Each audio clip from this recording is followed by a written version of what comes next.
দীর্ঘ ৬ মাস পর খোলা হচ্ছে কিশোরগঞ্জের ঐতিহাসিক পাগলা মসজিদের দান বাক্স।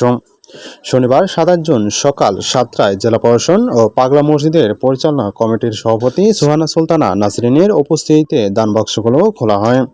এ সময় জেলা প্রশাসন ও মসজিদের পরিচালনা কমিটির অন্যান্যরা উপস্থিত ছিলেন। সাধারণত ৩ থেকে ৪ মাস পর পর দান বাক্স খোলা হলেও এবার খোলা হচ্ছে ৬ মাস পর। যতবারই খোলা হয় ততবারই আগের রেকর্ড ভেঙে এক নতুন রেকর্ডের সৃষ্টি হয়। এর ফলে এবার সব রেকর্ড ভেঙে নতুন হয়েছে আরও একটি রেকর্ড। ১৩টি দান বাক্সে মোট ৪৩ বস্তা টাকা পাওয়া যায়। কিছুক্ষণের মধ্যেই শুরু হয় গণনা। দান বাক্স খোলা ও গণনা কার্যক্রম সুষ্ঠু ও শান্তিপূর্ণভাবে সম্পন্ন করার লক্ষ্যে বিপুল সংখ্যক আইনশৃঙ্খলা রক্ষাকারী বাহিনীরা সদস্য ও মোতায়েন ছিলেন।